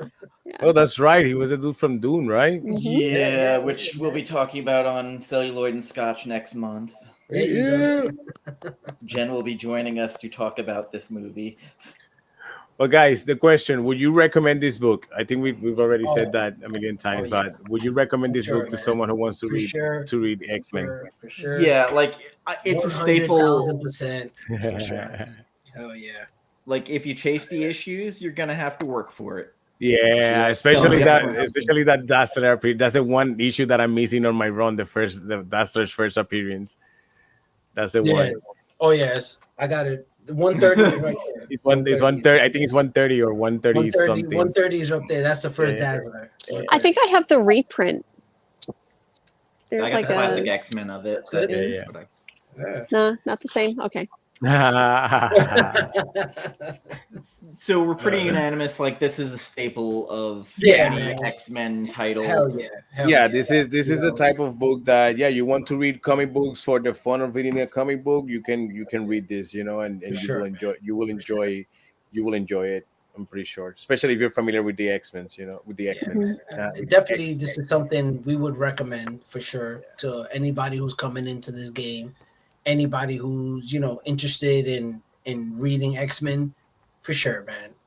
And if anything, hit us up on Instagram if you want X-Men Rex. Like, we all have our timeline that we go by, as you can tell by our top books. Oh, let me show you. Let me show you. Let's go. I got this book a while ago on Books A Million. Oh damn! Now that's a book. Look how big this thing is. It's a book. Like, it's huge, and it collects some of the early Uncanny X-Men Jim Lee books in beautiful color. But my price. The first game. This is no. I mean, I have that one. Yeah, I have that one. That one I have 2 copies too. Talking about multiple copies. but I'm one of them, and this is me flexing now. It's signed by Stan Lee. That had nothing to do with the book, but it's signed by Stan Lee and certified. So. But this is one of my favorite books. Is the artist edition of Jim Lee. Yes, Jim Lee's X-Men. And you get the Frank Miller Daredevil. Yes, I have that one too. And you get to seeing it in this size. You get to appreciate Jim Lee's art. It's those clean lines. Yep. Oh man, those Williams inks are gorgeous.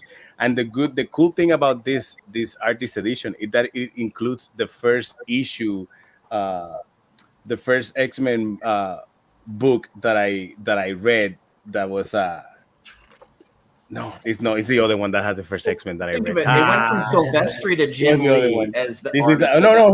Here it is. One of those X-Men that was one of my first X-Men books, which was actually these 2 covers here, these 2 books here, this one, which is one of my favorite covers. That was the first time I saw Gambit. That was what's that? His 3rd appearance? Yeah, something like that. Yeah, that Yeah, was they were in space. First, the Shadow Yes, King yes. storyline was Yeah, going yeah, on. with the Shi'ar Empire. Shi'ar, right, They were in space doing some shit, and there was someone posing as Professor Xavier. It's like those were my first issues, and those were the issues that were like, oh, I need to. I doubt this is it. That's when I fell in love with X-Men. So I have an important question. Yes. Jen, what is your pick for next month? So I was inspired by kind of going back and rereading a classic. Yes. And okay, I feel like you're probably gonna maybe hate me because it's in the wrong month that we should be reading it, because we'll be reading it in September and not October. Oh no, that's perfect. Okay. It's anticipation. Give me a second. Hold on. Let me grab it. Anticipating the spooky season. It's anticipation. Anticipation. So it's a horror novel. Yeah, very, very pro. Okay, so Jen is next, and then it's you, right, Dan? Yeah. And I will have you have October, then I have November is my pick. Yep. All right, perfect. I think I have already my pick for November. Let's see what happens between now and then. I think I already have my November pick. So it's wait for Jennifer to come back with her pick for next month's episode. I gotta find my pick now. Hey, did you watch the Long Halloween movie? Okay, Jennifer's I back. haven't watched Answer part me two later. yet. What? Answer me later. Oh, Did you guess it? I couldn't hear. Did you guess what it was? Because it's Long Halloween. One little problem. hey. We already One did little- it. When did we do? Oh, you guys must have done it. Yeah, early Yeah, before you on. got into the show. But wait. Do you want to do it? Do you really want to do it? I am not necessarily heartbroken if we do this one, or if we don't do this one. Let me get back. Okay. Okay. Yeah. Yeah. Yeah, because I was like, she's never gonna pick a Batman title. I was like, oh well. And we were just talking, and I just asked him, "Hey, have you seen the Long Halloween animated movie yet?" I was just asking that. Okay. Well, what I'll do is I'll probably stick with like more of a classic title. Yes. Okay. I may come back to this one if I can't figure it out. Yeah. But we'll figure it out. That's fine, because if you want, we can make it a twofer and add Dark Victory in, because we know. Yes, yeah, that'll Well, be. how about we make it three-fer and add the third one? The Haunted Night. Yeah, whatever that one is. Yeah. I mean, I'm just down. I'm down. That's a lot of reading. It is. It's just like 40 issues in total. No, it's not even that long. It's like maybe 30. Thank you so much, Taki. That's Yes. very kind of you to say. I know it's been very random and we've been all over the place. Right. We've been all over the place today. Per usual. But that's kind pretty of- cool. kind of our That's pretty thing. cool. Yeah, right. Yeah. Awesome. And that has nothing to do with the quality of the book, by the way. With the quality of the book, it's great. It's just that It's the quality of us. the quality of I'm so glad you came on with us for this, Morbius. If we ever do a Hulk book, I will definitely be looking for you and Jeffrey Comic-Con. Yes. You are the two biggest Hulk fans that I know in the community. Yes. And Definitely, look, man. McFarlane's Gamma Bomb run it's one of my like. You know, I would like to read a Hulk book at some point. You know, I've read some Hulk books here and there. Immortal Planet Hulk and so Immortal Hulk. Thank you. Yes, you gotta pick up Immortal Hulk. If you're Yeah, gonna that's start great. with Did you Hulk, read it, Jen? you know, Which one are you talking about? The Immortal new Hulk. one written? Immortal Hulk. The one It's- Al Ewing. I know you got the first Yeah. two trades. What Yeah. I got the you- first three. Bullseye Bob, Everything Comics sent them to me. So I ended up reading those. Yep. interesting There's like a title. fourth and fifth, but I haven't. It's about to end. I haven't found those. Yeah, it's Wow, pretty much awesome. in the end now. Yeah. On issue Yeah, Al 50. Ewing before he leaves for Substack is ending the story, along I with mean- Hickman, Rom V, and everybody else. I think that's okay. I think I can appreciate when you finish something. I can now in my older age, I can appreciate when you finish a story.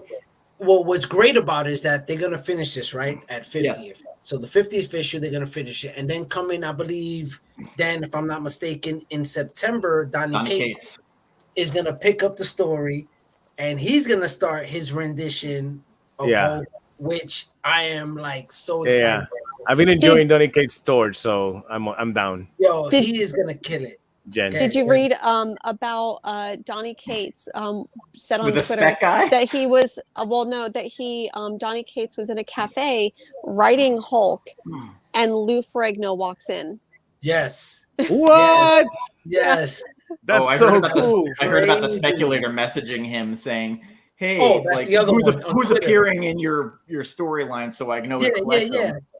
Yeah, such a dickhead. Wow. He was such a Fuck off, fucking man. dickhead. Dude, He was wait. just like, no, and what made it worse was like, like when I read it and I started to like really think about it, I was like, how fucked up this guy is that he goes to reach out to the creator and tells him, hey, let me know who's So I gonna can be make in money this off book. you. So I could make money and for then that shit. and then he tells him, oh, don't worry about it. It's not like I read the books.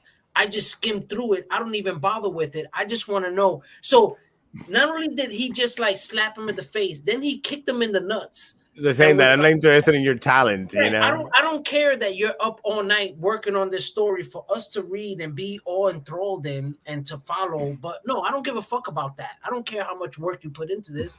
I just want to make money off of this, and I need you to give me the inside track so I can make money off this. Like, I don't care what the fuck you did. It's fucked up. That's pretty much what the guy told him Yeah. in just different words. It's really insulting Spider's Comics. I totally agree. And if I was a creator and someone comes up to me like that, be advised, if I ever make it to the big leagues and I ever become famous and I write something interesting and you go like to me, like, what are your I'm gonna lie to you and I'll be like, I'm gonna put this character in and I already have approval for this character, and dude, what I'm going to do with Squirrel Girl, what she's going to do to Wolverine, what she's going to do with Wolverine, holy shit, and then man. what I'm gonna do with and you just throw out these stupid fucking characters so they can just go spend all their money on. By the way, there's a rumor about how much advance all those guys who left for Substack got. It's fucking substantial, $600K each. Okay, what is that? What 600,000 or 60,000? 600,000. Wait. So $500,000. Hold on, guys. What are we talking about? Yes, each to leave and basically Substack trying to build their brand by giving Tinian, Hickman, Al Ewing, and all those dudes $600K up front, basically to cover if they don't make their subscription money. Wow. I don't think that they're going to make their. I don't think that they would make their subscription money because I don't think that people are used to that model. And I really am sorry. I know that I'm kind of like coming in here and cutting in, but I honestly think I have very mixed feelings about Substack because for a very long time it's been a very right-wing, homophobic, transphobic, like white nationalist, right-wing, so all them going over there, and I know that some of the creators have been like, hey, we'll give money to like better causes and stuff like that, but whatever, that's neither here nor there. What I know all of these people that you just mentioned are watching the show right now, and I see your Substack and I raise you an OnlyFans. Just go and lift up the OnlyFans because there's apparently going to be a huge exodus. You know what? There's going to be a huge exodus of creators leaving OnlyFans. So comic creators, just go over to OnlyFans. Yeah. So I know Scotty Young for his subscription is adding in you can win his sketch of the days. What is Substack? What is that? It's a subscription digital service, $7.99 for Scotty Young a month, or there's a yearly fee. So basically, there's going to be print comics, but you get advance of everything in digital form. I'm good. That's not very interesting. Okay, we have to talk about. I'll message you later and I don't want explain this to me. Like my thing is, me as a collector, I want physical. I'm all about the physical. I don't care for digital. I'm like that with Blu-rays. I'll read digital if can't find it. If I can find the physical. Right. It depends on the circumstance. I'll read digital based on a lot of different circumstances, but I'm all about the physical copy. Like, don't try to sell me that bullshit physical. That's Jen writing that. Gambit will draw it. Yeah. Okay, so that's what's gonna happen. I saw your Batman, and I decided for next month's pick. Here we go. We're gonna read Batwoman. Oh yes, that's a good pick. I have that book. Which one is that's that? A great pick. This one's Hydrology. Yeah. That's a new 52 one. Yeah. Yes. Oh, Yes. it's a hardcover, but Yes. is it in soft It's a cover? hardcover. Yeah, Is it yeah, soft yeah. cover for the same amount of page? Okay, Yeah, hydrology. Okay. Yep. I think that's volume 1. That's volume 1 of the new Mhm. 52 of the new 52. I have that book. I have the soft cover, but I have that book. I got it at Ollie's, at that store that's at the mall that sends things for like $5. It's a $40 trade paperback for $5. Yeah. All right. This is $23. I like that. Yes. Nice. I like that. That's a good pick. That's Yeah. a good pick, Jennifer. I like Down it. for Thank it. you. I Yeah. gotta check that out. Get ready for me to cry. Oh. Okay. Yeah. I remember when it came out. I read that because when the new 52 came out, I read every single issue for the first year. For the first year, I read every single issue that they put out every week, all of them, Damn. all of it, because I Yes. needed to be right. I needed to be right because I hated the idea of the reboot of the DC universe, and I hated that I liked so many of those titles, and then I hated how it all derailed, and suddenly it all ended back where we were before. And it's Mhm. like, man, because there were so many interesting things. There were a lot of crap. There was a lot of crap, and there was a lot of, but that's a Interesting story stuff. for that's another show. Yeah. So thank you everybody for joining us on this discussion that was all over the place. Yes. We'll go through Gambit. What do you got coming up?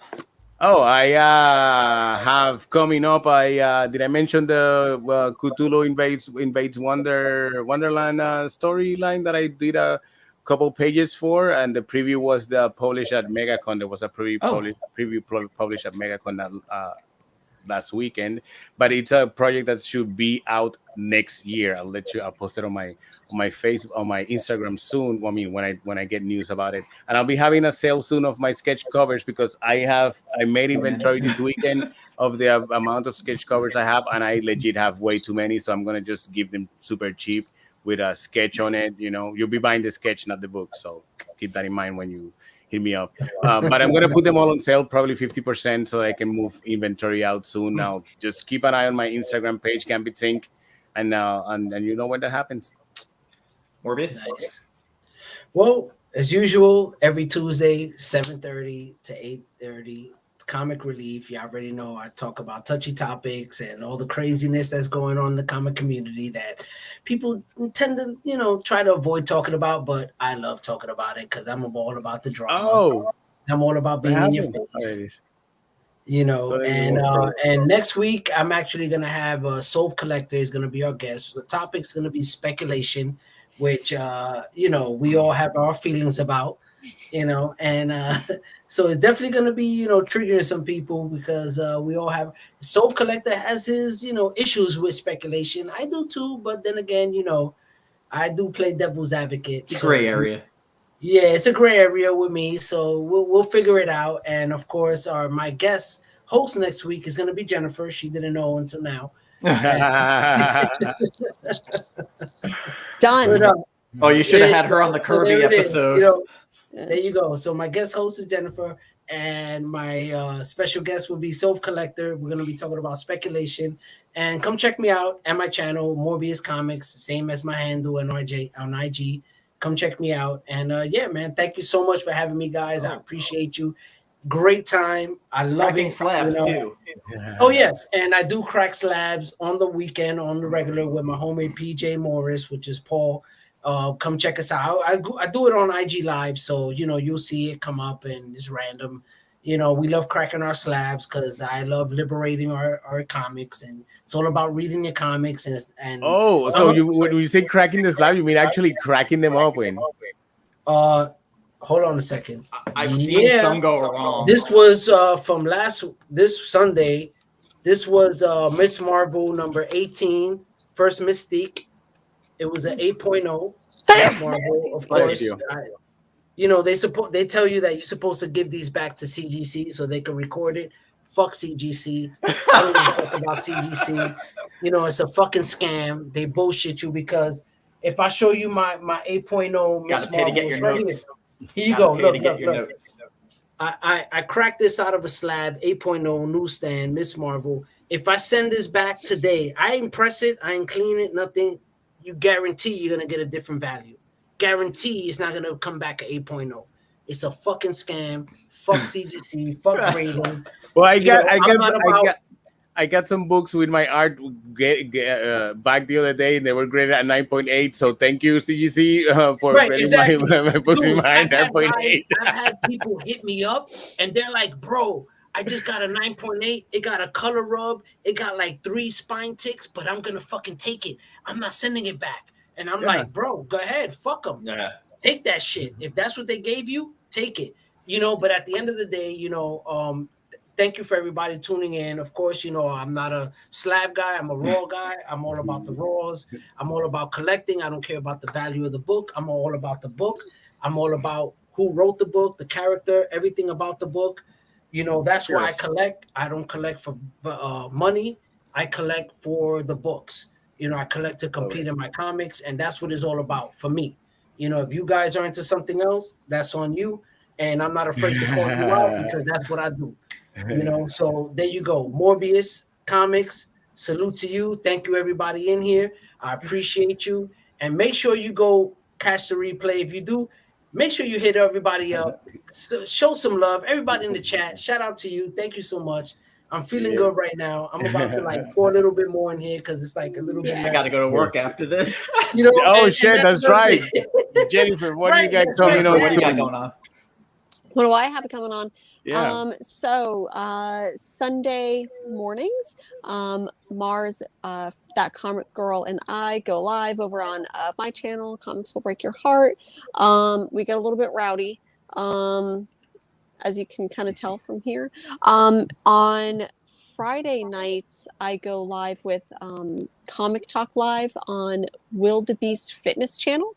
I'm not a fitness person, but those folks are, and they're really cool. And you were they doing like curls having me for a around. while. Kind of. I mean, like, I've got really flabby arms. And let me think. I'm here every month, and then we'll be doing Dune Book Club here. And then I'm just kind of like everywhere. Not everywhere, but like I like to be on other people's channels. You can find me like in other people's like chats a lot. Follow on IG. Follow me. But it's Comic Books Will Break Your Heart. So there's a little books right there. It's in the description. It's in the description of the video. It's gonna be there. Dan has it covered. I feel like I'm other places, but I don't know where. But just come find me on the internet. So next Saturday night at 9, I will be with Carlito doing Celluloid and Scotch with our guest Chamorro Cinema. We'll be talking Suicide Squad, the new one and the old one, and what went wrong, what went right. September 11th, we will be starting the Dune Over Season 2, Dune Messiah. And Celluloid and Scotch that month, we will be doing David Lynch's Dune that Jen and I will probably have to get drunk during to get through. That's a movie I'll watch sober. Mm-hmm. I'll raw dog that one. Raw dog that one. I'll be what? And then we'll be doing Batwoman for book club. And October, we will be... October, Carlito and I will be doing the Celluloid and Scotch every week for Halloween movie month. And you will also be finding us doing a Dune, the new Dune movie non-spoiler review. And I've also somehow entered 2 other book clubs, the Jedi Order book club. What? And I'm doing the Game of Thrones reread with Sydney. Good luck. She wants to do 100 pages a week. Oh no, I can't do that. Okay, forget it. Don't count me in that. I was gonna say count me on that one, but I can't do 100 pages a week. No, fuck that. Sydney is very ambitious, and then she'll be like, "I can't do this, bro." So I already know that. But she asked, and I love Sydney to death, and she's done our stuff so much that I can't really say no. This is payback for what you put her through with Dune. She enjoyed it and hated it at the same time. Yeah. We'll see how she likes Dune Messiah. But again, thank you. Like, comment, subscribe. And again, if you need reading tips or stuff you want to read, hit us up. We all have different tastes, kind of. I'm kind of on the horror tip. Gambit has commissions too. If you are looking, go Did to you his just website. fucking draw that? Man? No, He I drew it drew this yesterday. last night. During his D&D in Spanish. Yeah.